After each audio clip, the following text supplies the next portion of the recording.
Welcome back. You're watching As It Happens, and my guest this evening is Sipho Pityana, the incoming president of Business Unity South Africa. Now, Mr. Pityana, before the break, we're talking about what went wrong and who played what role in the less than optimal situation that we have. The question, I guess, is, when you take over as the president of Business Unity South Africa after the 26th of June, what are you going to do differently? Well, I think that the number of things that we have fortunately been working on as part of business, and one is that business must accept that inclusive growth is an important part of who we are. And that means we must find ways deliberately as we think growth, how it will impact on bringing people who have previously been marginalized. These are small enterprises, these are businesses that have been trying to procure from mainstream business, etc., etc. These are people who are professionals who are not able to get into mainstream economy, people who are looking for training, etc., etc. The second part is that we need to set an ethical tone. Part of what got us where we were with the previous administration is because we were complicit by commission and or omission, because we were quite ready to be unethical in our conduct from time to time, despite the fact that we are all signatories to King Codes, which its very first chapter speaks to ethics. So ethics and ethical conduct and conducting business with integrity has to be at the center of what we do. The third part is that we need to work to foster compacts around very difficult and intractable issues. I'll give you a simple example, which will be obvious to many people. It's good. It's all very good that we are seeing the changes that we are in state-owned entities. The fact of the matter is that those state-owned entities are needing capital injection, which the state does not have. They need restructuring that enables them to be efficient, and you're not going to effect those changes there without all the parties being there, government, business, labor, etc., etc. An example of that is the conflict and the tension that we're seeing around Eskom. It is present in other state-owned entities. So the difficulties that we face require that we find some compacts that where we come together. The fourth element is about the fourth industrial revolution. Whilst we're looking at what we do with our current challenges, the world is changing. And if we're not part of the change that is being defined as part of the fourth industrial revolution, we are going to be left behind. We need to think about what impact is the fourth opportunities the fourth industrial revolution offers. We now know that in 2025, there would be about 40-50 million electronic cars on our roads, throughout the world. There would be driverless cars. There would be new artificial intelligence that will see robotics. Immediately we think about those things, we think displacement of jobs. What are we going to do about that? We can't stop the march of those changes. So South Africa must position and think about what are the opportunities that come with that, and how do we embrace that to position the country better?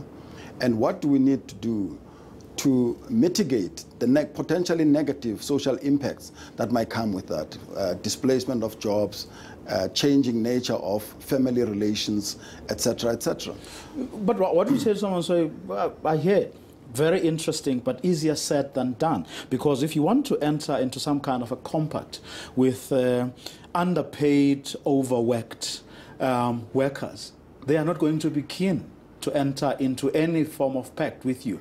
Right now, we're hearing of workers who are told to, like, tighten their belts. But on the other hand, the average worker, professional at Eskom, we are told, earns around, 780,000 rands, which is not what the workers who are being given 4.7 now are earning. So you're not going to enter into any compact with those people. They're not even prepared to listen until they are brought, Well, I disagree, because I think that, South Africa has a history of a labor movement that represents exactly the category of workers that you're talking about, that over the years have been able to, in a structured way, engage with employers to advance the interest of those workers, and also with government to extract very good concessions on behalf of those workers. We need to build on that. We need to look at how we build on that.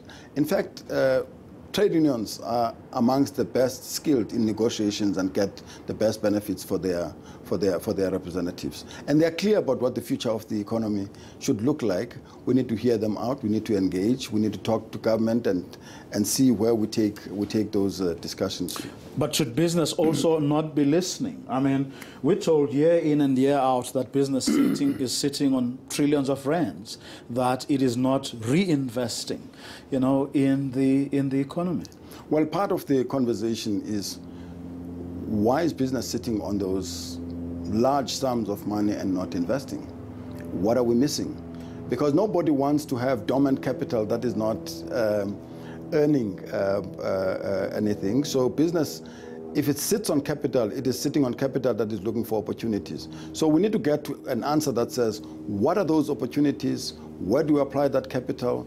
Is South Africa a destination for that capital? Because the point is this, that not only do we have to mobilize domestic capital, we also need to mobilize international capital. Well, the answer to that is perhaps it's for the same reason. I mean, the same business. You've just like admitted that business was prepared to turn a blind eye and not be ethical, you know, and really, you know, pander to the whims of politicians, even though that meant that they couldn't make as much money as they could have made. The question is, so they could be sitting on money, not reinvesting.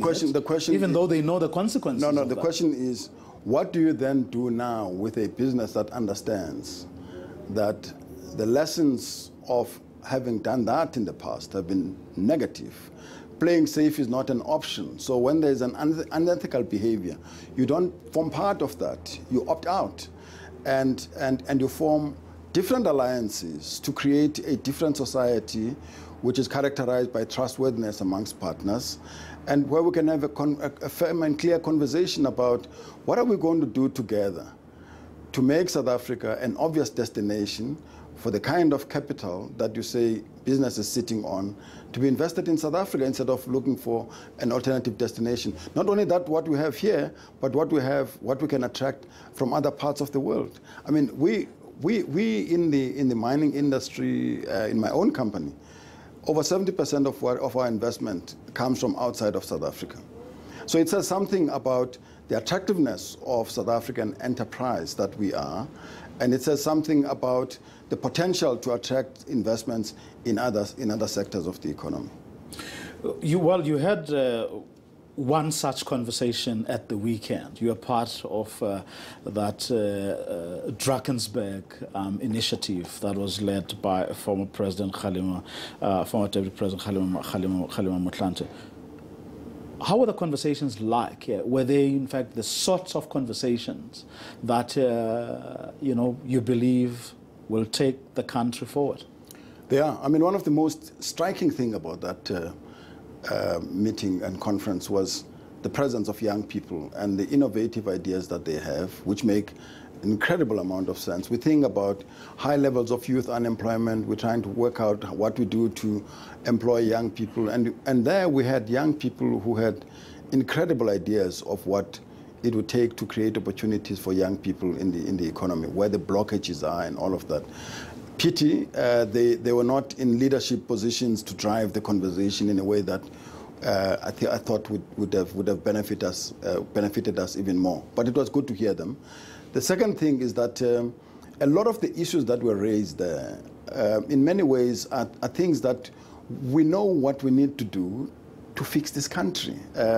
Well documented in the National Development Plan. They're well documented in various diagnostic analyses that are done by business and by labor and by various other people. International organizations give us the same. So we know what needs to happen. All that is required is two things. One is the political will, and secondly is an understanding that no single party, not government, not business, not labor, can do it alone. We have to do it together.